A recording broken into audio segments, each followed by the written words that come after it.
My 7-year-old loves telling people that her mom doesn't have a boss. She goes, my mom doesn't have a boss. She is the boss. She's a CEO. I love it. So like the fact that I had to build the confidence to say I am the CEO, and here my 7-year-old is like, yeah, my mom's a CEO. Like that is awesome. So I love the example that my daughters have for what women can do. Welcome to the Kick It Open podcast, where we bring you compelling stories from the wealth management industry and insights on achieving personal success. I'm your host, Shelby Nicholl. Today's guest is Lauren Oschman, CEO of Vestia Wealth Advisors. Lauren started in the wealth management industry in 2010 and became a co-founder of a financial planning firm just a few weeks after giving birth to her first child. She's now a mom to 3 girls and CEO of Vestia Wealth Advisors, a firm known for its specialization in working with physicians. With over 22 team members and managing $770 million in assets, Lauren blends her roles as CEO, advisor, and mom with an intentional and purposeful approach to business and personal leadership. She holds her CFP and her CDFA. I first heard about Lauren's practice via a woman named Laura Gregg, who's with Northern Trust. And then a few weeks later, randomly, another friend of mine said that they were working with and for Vestia Advisors. And at one point, it felt like everyone was talking in this industry about the idea of niching down and pointing me squarely back to Lauren. So I was delighted to meet her in person at a wealth management conference called RIA Connect out in New York with Chuck Vela, who was on our last episode. And it's just been a really wonderful friendship and getting to know Lauren just a little bit. And I hope to get to know her better through this podcast today. Let's drop right in. Welcome, Lauren. I'm so excited to have you on the podcast today. Thank you. I know we've been trying to make this happen for a while. I'm very excited to be here. Oh, good. So tell us about your journey in wealth management and financial advising. Yes. So I did my undergraduate degree at Vanderbilt. That's actually what brought me to Nashville, where I still am today. And I was doing an economics and finance degree, and everyone around me wanted to go into like investment banking on the road to private equity. And they had these, they were going to move to Chicago, New York City. And nothing about that sounded appealing to me. The idea of being like holed up in a cubicle, spending, 22 hours a day on like numbers and spreadsheets and all of that. But I loved the financial, like in all of the business team projects and things like that. Like the financial part of the project was where I gravitated toward. So I was struggling with what I was going to do for a career. And I happened to get an internship between my junior and senior year with a financial planning firm. And that was awesome for me because I was like, oh my gosh, like I'm a people person. I always wanted to be a teacher growing up, right? So I'm like a helper by nature. And what I saw in these financial planners was that they were actually able to use all of the numbers and analysis and like that logical part of my brain that I always gravitated toward, but they used it to help people. And it was ultimately a people business. And so from that point forward, I was like, this is great. This is what I'm going to do. That's fantastic. And I love it that you decided that at such a young age. And then you founded a wealth planning firm just a few weeks after you had your first baby. Yes. So I actually started my practice. I was not even like, I graduated from college when I was 21 just because of where my birthday fell. So I actually like got my first client when I was 21. I like to say that I had just enough naivety and blind ambition that it worked for me because I didn't really know what I was up against. Like I hadn't faced any of the headwinds that I faced after that. And so it was just, it's like me in the world. And I was able to go out and make it happen largely because I had a niche audience in physicians. And the firm that I started with, they had determined that for me. So this was not an idea that I had that was unique. It was what I went into. But what attracted me about that is that it actually matched up really nicely with my personal story. So my father is an interventional cardiologist. During my upbringing, I'm one of 4 children. My mom stayed home. I mean, there were seasons where she might as well have been a single parent. That's how little we were able to see my dad as he went through his medical training and he had to take call in-house, like where he had to stay at the hospital because doctors in training get paid so little money relative to how much they work, and having a wife that stayed home with 4 kids. He was moonlighting, working at a pediatric clinic to make more money just to make ends meet. And so I had lived through the experience of a physician family. I was always very sympathetic to the plight of physician families. Like, all of our family friends were physicians. There were just things that came into the picture, like asset protection, for example, right? Like, lawsuits are a real thing. And I would overhear conversations between my dad and his partners talking about how they were protecting themselves, or like whether their malpractice insurance was enough. I watched my dad go through a medical malpractice lawsuit. And so sitting here kind of seeing what physicians go through, how hard they work, how smart they are, but it's like all focused on one thing, right? Because that's all they have time to focus on. They need help to make sure that they don't squander what they're working so hard for. And they need help, like just someone that they can kind of tap in, right? And say, hey, can you handle this for me so that I can spend this little precious time I have with my family? So I did start out working with physicians, built a very successful practice. I found myself pregnant with my first child. I now have 3 little girls. Ultimately, at that firm, there were 40 to 50 financial advisors at the time. I was the only female.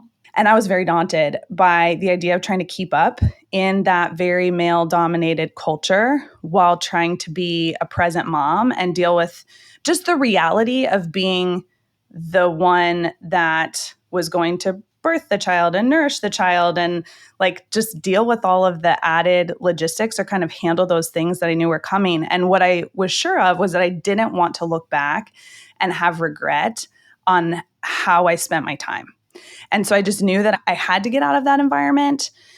There were some others that had a shared value system at that firm who were looking to leave around the same time. So we ended up finding our way to each other. So I was one of 5 founding partners, but we did. It was January 1st of 2018.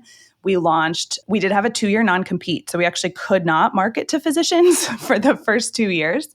And I know we're going to get into talking about a niche. We had a choice to make whether we wanted to continue down the physician path once those 2 years expired, or whether we wanted to broaden our focus. Well, I love that sort of segue and that kind of teaser that you gave. Let's jump right in, because I think one of the things that you had to have was this courage to say, I'm going to focus on this niche. And it sounds like you actually had to make that choice a couple of times in your career. Yes.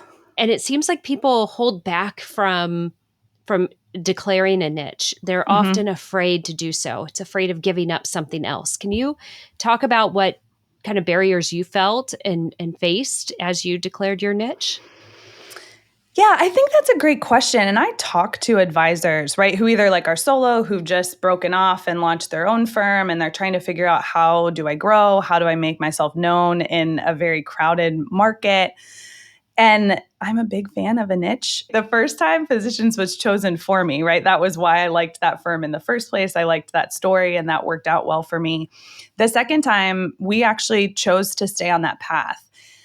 It was interesting what we experienced in that 2-year period where we weren't actively marketing to physicians. We were still receiving a very steady stream of referrals from our current physician clients. We actually did purchase our clients from the prior firm, so we didn't start from zero. And they were referring still their physician colleagues and friends. Most of our growth in that period of time was still in the physician niche.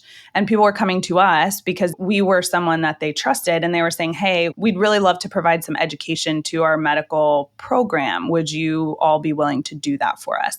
We'd kind of already established the trust in the niche. I'm such a fan of it that we actually have 2 today, hopefully more in the future, what we call practice groups. Those are effectively hyper niches.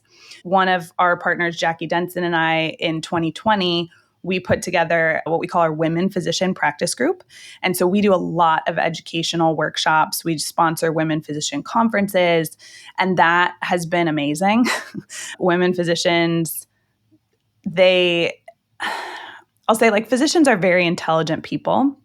And so it can be hard for them to come to a spot and say, hey, I don't know what I'm talking about here.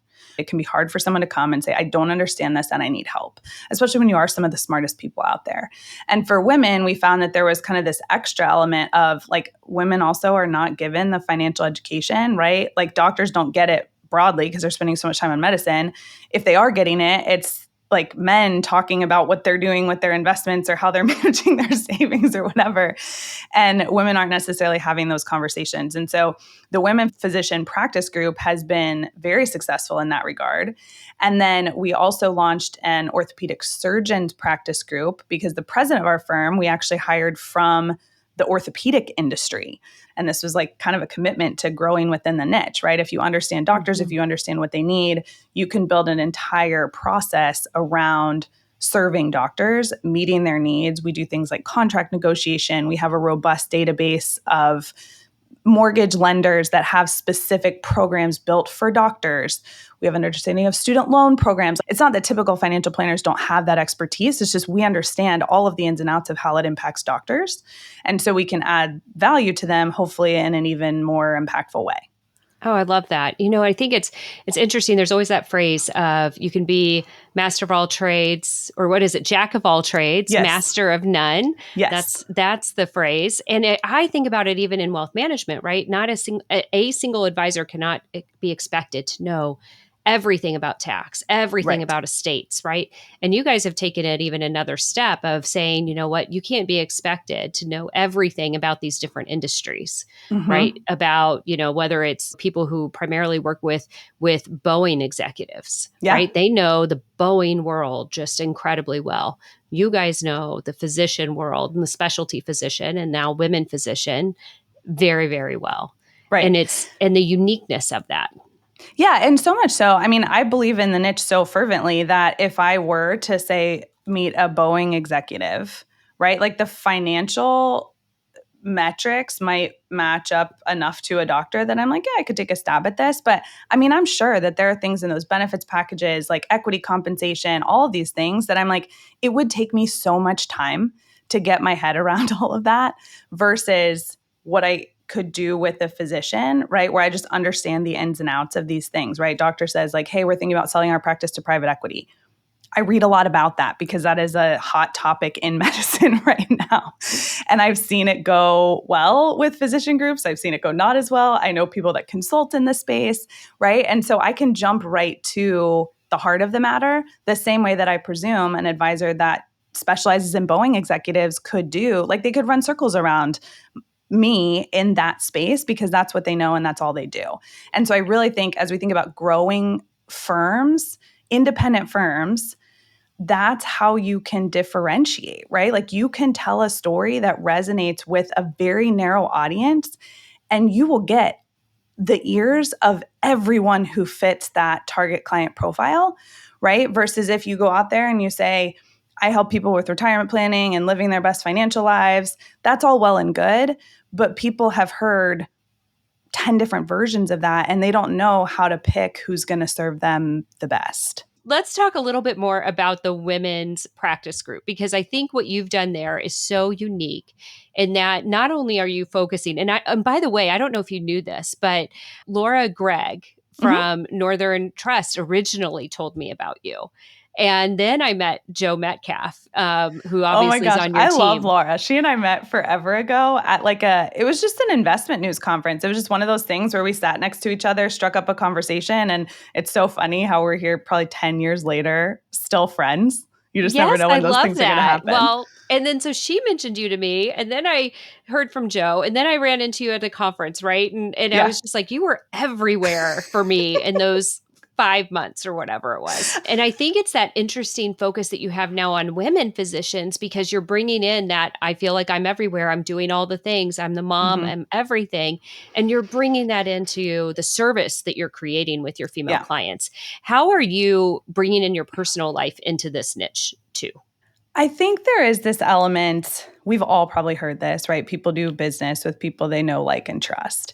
And I think I talked a little bit about women are just more hesitant, I think, to come to financial professionals in the first place because they have this picture in their head of who that person is going to be, right? And I know amazing male advisors, so this is not knocking them at all. It's just sometimes in order to bring yourself to a conversation, which like you have to have a good, valuable conversation about money and goals and what's important to you and where you're confused and where you have fear, you have to trust that person and feel like it's going to be a judgment-free zone. And so I think when I can come in as an accomplished female financial advisor, executive, I have kids, I understand how hard it is to keep all of those balls in the air, so to speak. I understand how precious their time is. I understand, like, I'm going to go the extra mile for them because I know that they just don't have the margin, right? And so I think that is really different than what they expected from a financial advisor. In fact, I made a video recently that I put on LinkedIn, and it was just a quote, like a comment that a female client made to me. And she was like, I love that my financial advisor wears pink. I was wearing a pink blazer. I never would have done that, by the way, when I started my career. Like, I was trying so hard to fit in with the, again, just like very male dominated industry that I had entered into. And the firm that I was a part of was very much that. But now I'm like, I'll rock the pink because I love wearing pink. It makes me feel good. And so I like show up with more pep in my step, you know? And so she makes this comment and I was like, that is everything, right? Because she walks in and she's not meeting with someone that she feels like doesn't get her, that she feels like might be trying to sell her something, that she feels like might be dismissing her concerns. She's like, oh my gosh, she's wearing a pink blazer. Like, I would wear that. Right? Like, she gets me, she knows me, she's like me. And so I think we just cut right to the chase because there is that kind of shared life experience, like you said. Yeah, I love that. And I love it too that you are never going to talk down to her, right? You have such a respect for the person that she is. That's such a good point. What she has built, that you're never demoralizing or demeaning to that, right? You're always uplifting that. Right. Well, and I think it's so funny how like a female physician can come into a conversation and she's like, I don't understand. Like, I don't even know what these words mean, right? But if we turn the tables, and I remind clients of this all the time, like if we turn the tables, think about how your doctor talks to you, right? And they start using these terms. I'm like, I don't know. I got some medicine. I don't know what it is. I don't really know how it works. Like, I don't fully understand these things because these are just terms that I haven't been exposed to, right? Like, I haven't studied this. This isn't my area of expertise. They live and breathe it every day. So I'm like, it's the same thing. It's just we're each experts in what we know and do all the time. And so if we can bring that here, then we can just, like, you can ask the questions, right? You don't have to feel dumb because I don't think like, oh my gosh, I can't believe she doesn't know what a bond is. I'm like, no one's ever explained that. And so I can take the time to do that. She feels a little bit more empowered. She also feels seen, heard, understood, and she's just going to continue to build on that knowledge as we go forward. There's always the questions that we don't want to ask to the guys, but we will ask to another woman. Yeah. Yeah. Right? And I don't think that because sometimes people make the assumption too that it's like women want to work with women. And I'm always like, look, if that was true, like my OB was a male who I trusted with my life, literally. And so I think you have to find someone whose value system matches yours, right? Who you feel super comfortable with. Like, that doesn't necessarily have to be woman to woman, but I do think that it helps, especially when we're in a marketplace where that has historically not been an easy option to find. Well, and I think especially for your clientele in medicine, but it feels as if there's a lot more men in medicine than there are women, and perhaps that's changing too. But and then maybe in specialty physicians and these, orthopedics, et cetera, I would expect probably to see more men there. So it's almost as if for your female clients, they are probably like, ooh, this is a breath of fresh air. Yeah. I can relax for a moment and have a real conversation and not have to be posturing. Yeah. Well, and you make a good point too, because it's like I have negotiated with men in my line of work. And so there are, if you talk about like a woman in orthopedic surgery or a woman in neurosurgery, like they're the few. A woman in interventional cardiology, like there are not a lot of women in those specialties, which means a lot of times when they are negotiating job contracts or work arrangements or whatever the case may be, they are negotiating with male leadership. And so that's experience that I have, right? That can then be transferred. Like I can become a really big hype girl for them.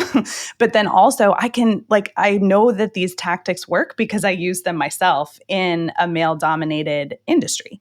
And I love that you talked about negotiation. So that reminds me of a negotiation episode that I did earlier this year with Catherine Valentine. I don't know if you know of her, but she has No, studied. I missed that episode. I'll have to go back and listen. Definitely go back and listen because she studied negotiation and all the academic research on it. And what she has found is that women are often taught to go in there and make the ask. And the problem is that we're going against some gender norms that to where if we're a little too aggressive, they can actually harm us. And so there's some other ways to negotiate in a maybe more sort of feminine way that is more effective. And ultimately, it just matters on what's effective, right? Yeah, I have said this a few times recently, and I'm like, I think there's something to this where I'm like, being underestimated can be used to your advantage. Yes. And I think that's like, kind of playing into how people see you, as long as you have the like oomph behind it where you're like, you came to play. I'll definitely check that episode out. Yes, do. Oh, and she's fantastic. She has stuff on her website, et cetera, that people can go back to as well. Going back to Vestia, because that's what we're here for. Yeah. Talk about the success that you guys have seen at Vestia since you kind of fully committed to your niche. Yeah. So when we started the firm, I don't even think we were at 200 million in assets under management yet. I think we were just shy of that. Fast forward to today, which has been six years, going on 7, and I'm hoping soon we'll cross 800 million. So We're at like 775. Mm-hmm. That's fantastic. And you guys have a team of like 22 people working with you or so, somewhere in that range. Yes. We have a sizable team because, again, we've built our whole process around what physicians need and really providing them with like a high touch service where they can truly kick this stuff to us. Right? Like we'll evaluate their benefits package and help them with what they need to sign up for, change at open enrollment. They're kicking everything to us that comes across their plate. And so we do have to have enough bandwidth on our team to be able to provide that service that doctors need. And then also to make sure that we're not all running ourselves ragged in the process, right? We have to have like a little room to breathe among our team too. So yeah, we've grown quickly. It's been really fun. That's fantastic. Do you feel like it is going to help you also from like a valuation standpoint? Do you feel like a niche-based practice like yourselves? You guys would obviously have a high valuation anyway. You've been in a hyper growth mode, et cetera. But is it the niche that is helping creating that hyper growth? And is it the niche that would then create a higher valuation for you? I do think it is. So I'm not an expert in valuation, but I have asked those questions of people that are buying firms or making investments in firms like ours. And it does seem like there are two things that I think our niche has going for it. One, I think could apply to any niche, and that is just the growth, right? The growth trajectory. It's not hard for us to tell our story and have that resonate. And it's not hard to get in the right room where that story needs to be heard, right? Because we know who our audience is. And back to your example of the Boeing executive financial planning firm, I think part of the reason that we've been so successful in our niche is because it's a personal passion of mine to serve doctors really, really well and to allow them a little more margin in their life, right? Because of my personal experience. And so I do think while you probably could draw a niche out of a hat and say, well, these people make a lot of money and I could probably build a process around them and that could work if you fully commit, I think you're going to enjoy it more and you're probably going to have more success if you have a reason that niche connects with you and your story. Even if it's just like shared interest or shared personality or, things like that. So I do think that the niche has contributed to our growth rate, which plays into what purchasers of firms like ours are interested in. The second thing is the average age of our client is like 47.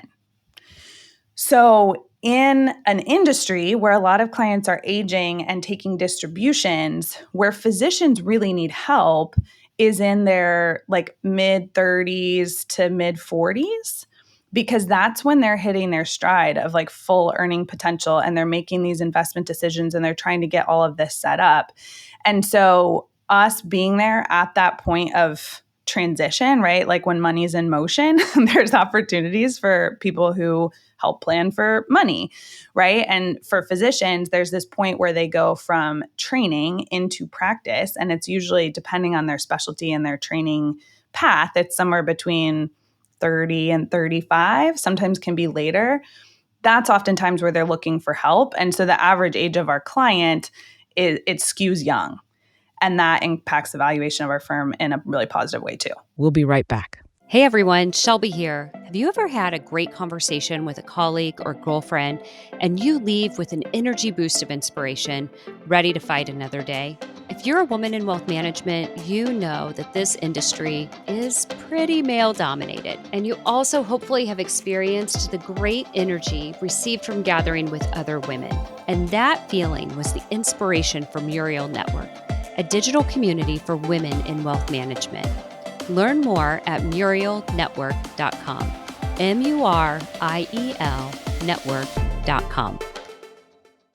One of the things is that you have recently become CEO of the firm. Can you talk about your change and how you became kind of from strong number 2 to the top role? How did you get comfortable with that? Because I know you're also a super involved mom of 3. Obviously, if you were a guy, I wouldn't even be asking a balance question. Just kidding. But tell us about your journey to CEO. Yeah. So it's kind of a joke around here that I can't have any more kids because every time I have a kid, like something really big changes with the firm or the practice. So you mentioned that I had my first, and that was when we left the prior firm and, started building this one. It was after I had my third and I had just gotten back that it became very apparent that we were going to need to make a change at the helm of Vestia.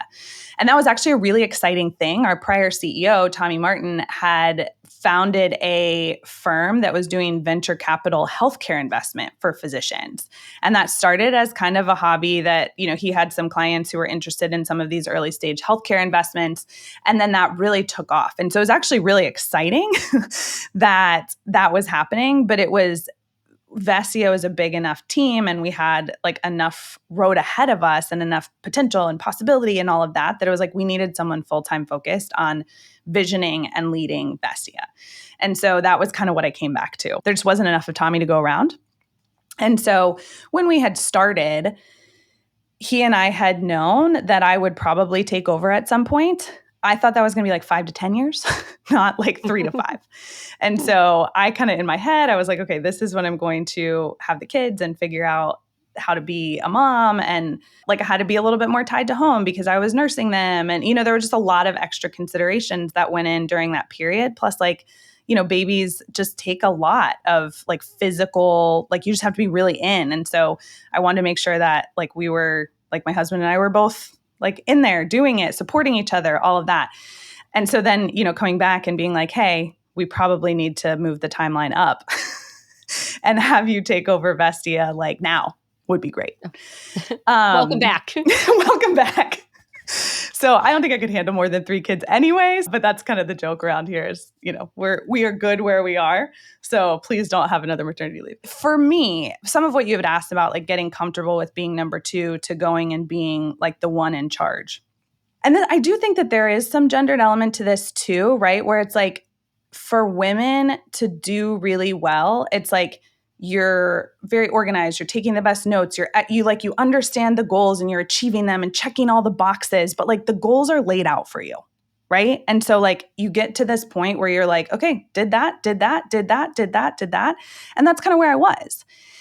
Thinking about making the shift to being the CEO, which like we use EOS, they use the term visionary. Like you really have to be a visionary in order to lead a firm well, right? And I'm like, there's 20 plus families that depend on great leadership of the firm in order to feed their families.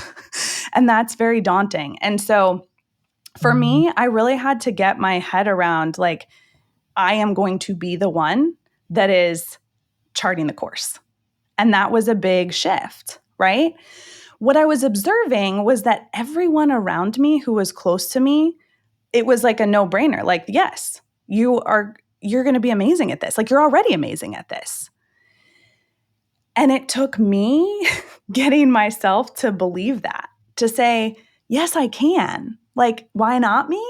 Like, I had to make a shift in myself to say, like, yes, I can actually be the leader and I can do this really, really well. And so I think, when you talk about like you feel the fear and you do it anyway, right? Or you do it scared, like this journey into the unknown and just saying like, look, everyone around me believes in me. I think I believe in myself. And so I'm going to choose for that to be enough to step forward, do it scared. When I started my practice, I didn't have this fear. Like I didn't have this fear because I didn't understand the gravity of the situation, right? Yes. And so I thought back to like, how did I succeed in that? And what I did was I asked good questions and I was good at listening and I was good at caring about people, right? I didn't know all of the ins and outs of financial planning when I started. I didn't. I learned really fast, but I cared a lot about people and I was able to listen to what they needed in a way that I think other advisors maybe that they had considered or had worked with in the past hadn't been able to. And so I went back to that. I was like, look, I think this is a strength. And so I went back to that and I spent time, I met with every person on our team and I just asked them, right? Like, how do you feel about leadership? How do you feel about like me, right? Like, give me a point where I can grow. Give me a reason that you think I'm going to lead this firm well. Like, I wanted to understand. And then I was like, give me your pain points. Like, what do you actually want? And what do you want in your life? And how does Vestia play a part in that? And so I was like, what I do know I can do is build a great firm for these people and build a great firm for these clients, right? So it's like I just kind of had to go back to those basics where I was drawing on my strengths. And then I had to just ask people and listen and then respond to that in the decisions that I was making. And so far, I guess I should knock on some wood while I say this, but so far, I think we're 2.5 years in. That I think has served us pretty well. I think it served you guys amazing. I mean, I think what you've done is said, who cares about the ego of what being CEO means? I'm going to go back to what it really means, which is the people. It's what do our clients need and what do our team members need? Mm-hmm. And you just went back to the basics and said, let's drop the sort of shell game. Let's drop the posturing. Let's drop what does it mean to be a CEO? And let's make sure we're delivering for these people. Yeah. At a really personal level.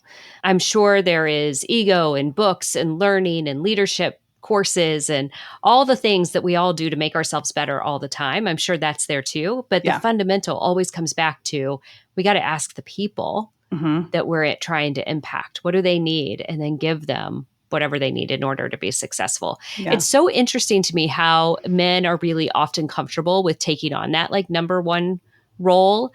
And women, we sort of come to it later. I think about myself and, when I was in grad school, I took all these entrepreneurship classes. I was writing business plans. I got a social enterprise. We landed funding for them for the first time. They won, got $200,000 through their funding. It was amazing. But I was never comfortable going out on my own as an entrepreneur until now, finally. Well, it's like you had the rubric. That's exactly what I said before. It's like you had the rubric and you're like, great, I know how to like get 10 points on this and, 20 points on this and 30 points on this. But when you're like, wait, I have to create the rubric? There's a little bit of pause there. It's interesting. There is a pause. But, the older I get, the more I find women like me deciding I'm going to write my own damn I'll just do it. Yeah. Just do it. Because this other rubric over here is actually a little tainted, right? Mm-hmm. And it has all types of bias, right? You talked about the industry already. You see it even for your physician clients as well, for your women physician clients, right? Like the landscape is a little bit tainted. Their rubric is not exactly fair always to us. Right. And so we have to kind of sometimes take our own control over it. Right. And I love it that you've had that opportunity too. Well, and that's where I say, like, that's where I do think that I had some unique advantage is I had some really great male business partners who believed in me and who really did think like they thought that there was like no better leader for the firm. And so I had that support, right, where I didn't have to fully remove myself from the situation to say like, no, I'm going to lead this thing. And so that's been really cool too, because I have talked to women who have had bad experiences with prior male-dominated environments. And they're like, that's it. I'm never working with a man again. And that also pains me a little bit because I'm like, I really do believe that we get the best when we get the best of all of us and when we have diverse teams and when we listen to each other and understand the unique perspectives. And so that's been something that I've really appreciated is like, I wouldn't be here without those men who fervently believed in me and have continued to help me grow to be the leader that I am. Oh, I love that. I have had some amazing male bosses, people who have really stuck up for me or supported me or come along behind and said, you know what, you can do that a little bit better, right? Even those who have pushed me a little bit extra, I have really appreciated that, right? None of us would have the careers that we've had without really great male bosses. Yeah. One of the things that I see too for women is that they are really hesitant to move into leadership, sometimes because they are worried about the heavy load that they still shoulder, right? It's just known, right, that oftentimes women are shouldering more of the load at home. It sounds like you have an amazing partner at home. I know I do. I have very much a very strong partner. There's lots of things I don't do and he just completely handles. How do you sort of balance running the firm with, you know, maintaining the client relationships? Because you're not just a CEO, you are also a practicing advisor. Yes. And then you also have your family commitments. That's a lot on your plate. It is a lot. I have help in every area. I have help. And without that, it wouldn't be possible. I have a great team here at work that makes sure that the emails get answered. Like even if they don't get an answer, they get a, hey, Lauren's working on this and you'll hear from her by Friday. Or like they get me some time, but the clients are being communicated with. So I always appreciate that. I have a nanny that helps with the childcare and the getting the kids off the bus and things like that. Just recently, we added an executive assistant who's helped manage a lot of the CEO responsibilities, like the logistics of those that I have, which has been like next level helpful. Ultimately, I think understanding what is important, like what are the non-negotiables? And for me, that has to start with what, like, how do I want my kids to experience me as their mom? And I think there are two ways to think about this. Like, I love that it is not a question in their mind that a woman can be a financial advisor, that a woman can be a CEO, that a woman can lead a great company, because they see me doing that every day. So that's like a no-brainer. My 7-year-old loves telling people that her mom doesn't have a boss. She goes, my mom doesn't have a boss. She is the boss. She's a CEO. I love it. So like the fact that for her, the fact that for me, like I had to build the confidence to say I am the CEO. And here my 7-year-old is like, yeah, my mom's a CEO. Is that a thing? Right? Like that is awesome. So I love the example that my daughters have for what women can do. The flip side of that is it takes a lot. And a lot of that is like taking me away from them. And so I was like, look, I just have to, and I actually asked them for feedback at regular intervals. This was like, I can't take credit for this idea. This was someone who said, well, if you're worried about how you're showing up for them, ask them what their experience is. And so for my 3-year-old, like she doesn't have enough experience to be able to give me valuable feedback, right? But my 5, she just wants more cookies, more Elmo, more Daniel Tiger. Yeah. My 5 and my 7-year-old, they totally do. And so it helps me a lot when I'm like, how do you feel like I'm doing as your mom? Do you feel like you're getting what you need from me? And they will largely tell me yes, with usually 1 or 2 points of like, I wish we could have this. And those are usually easy things to solve, right? Because it may be like, oh, I wish you were home more. And if I took it at face value, like, oh my gosh, I wish they need me to be home more, I'd run myself ragged. Like I can't do it all. And so instead I'll be like, well, what would be some time that we could spend together that you would feel like was really valuable time? I'll be like, I wish we could just you and me go to lunch, or I wish just you and me could go to wherever. And I'm like, great, we'll make that happen. And so I can find time in my calendar to make that happen, right? And that's one of those non-negotiables. Like I have to be giving my kids what they need from me because I can't get that back, right? At the same time, the firm can't get my leftovers. Like I have to be just as intentional here. And so what I've come to is like 2, I think, key things that maybe other people could take and would help a little bit. Number one is I switched my to-do list to a success list. So I no longer have a never-ending to-do list. Like that does exist, right? But what I see in front of me is my success list. And that is 3 things every day that must be done in order for me to consider the day a success. It is a lot more manageable to get those 3 things done and feel really good about what I did than it is to look at that never-ending list of to-dos and only cross 3 things off. Absolutely. This is, to me, such a huge mind shift. An incredible mind shift to say success list and not to-do list, right? We all have the running to-do list in our minds, right? And it's, I'm sure you've seen the Instagram reels or TikToks on the mom math and the kids have to leave at 5:30 and that means I need to do this at 5:00 and right? Like we all have that going, but this idea of a success list, like it is super powerful, super powerful. Yeah. How did you come to that? Honestly, I wish I knew who gave me that. Like it was me scrolling LinkedIn and I saw someone posted and I was like, oh my gosh, that's a great idea. I'm going to try that. And it worked. And I wish I had screenshotted it so I could give credit to whoever that person is. It's been really, really helpful for me. That's fantastic. And so you've been doing this for a long time. You love the success list, 3 things. Are they like one home, one at work, anything? Is there any kind of like method to those? No. Or is it just like, these are the top? Yeah, it totally depends on the day and the week, right? There are some weeks that I'm just like, oh my gosh, I'm looking at like the extracurricular stuff for the kids and the whatever. And I'm like, oh my gosh, like this is going to have to be more, like I'm going to have to be focused more on home stuff this week. There are other weeks where I'm like, oh my gosh, this is a big Vestia week and I'm going to have to be more focused on Vestia. I do try to communicate that to my husband as well. Like, hey, this is a week where I'm just going to need, like most of my margin's going to have to go to work. And that I find helps our relationship too, because it's like, he doesn't feel like he's getting my leftovers because I also like on weeks that are lighter on the Vestia side or that I can make lighter, like I try to make more intentional time for us right after the kids are in bed or whatever.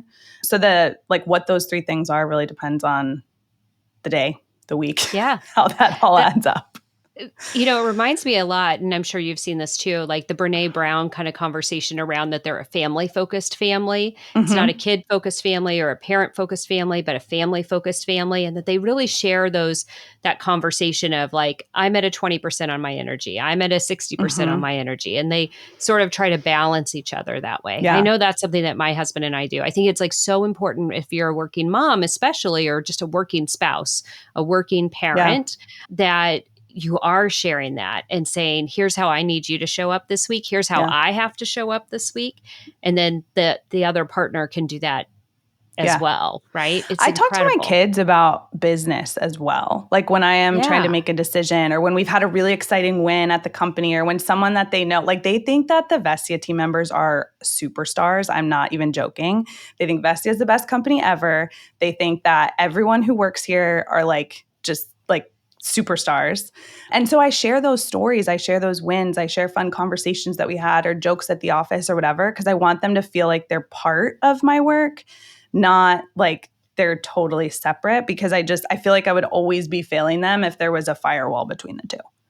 Absolutely. I talk about work-life integration all the time, right? It's not work-life balance at all. And I feel like it's like a wave, right? And there's times in your life when it's going to be all like mostly work and a little less at home or whatever, right? But it's like a wave. And then that wave changes and it can change on the dime when you need it to, right? Something happens at home.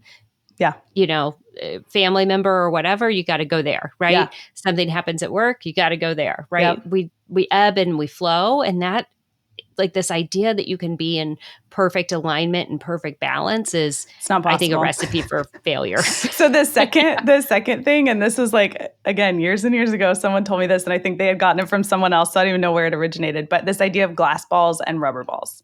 Yeah. And that everything on your list, like everything on your plate is either a glass ball, meaning if you drop it, it will break, or a rubber ball, meaning if you drop it, it will bounce.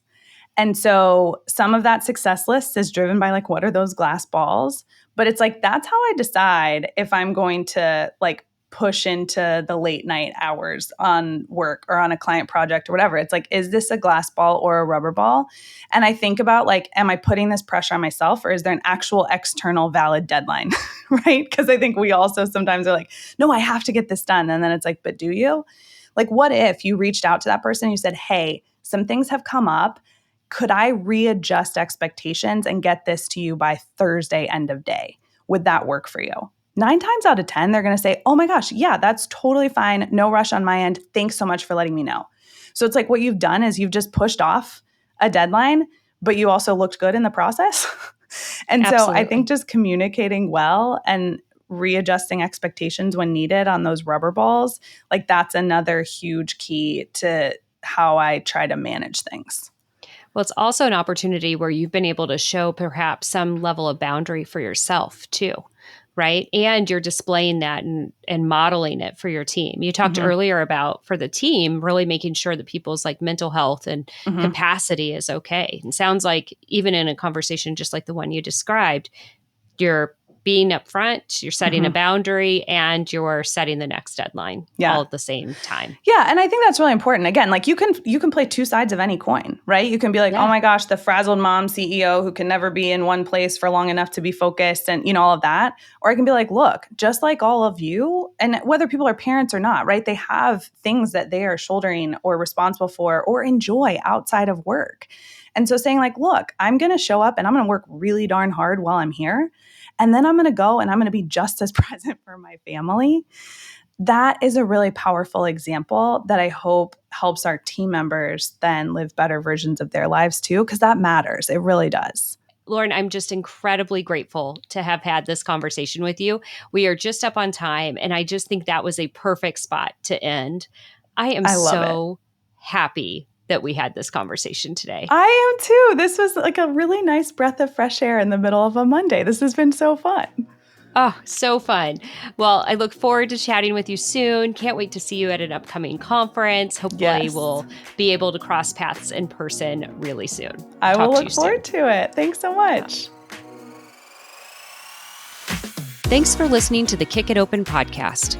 The Kick It Open podcast is hosted and developed by Muriel Network in partnership with Catalyst. Learn more at startwithcatalyst.com. Kick It Open is produced by Shelby Nicholl, edited by Aaron Sherman, marketing by Sabrina Portnoy, graphic design by John Gallagher. If you found today's podcast valuable, please help us out by subscribing and sharing with your friends. Just click that little plus sign or the follow button wherever you get your podcasts.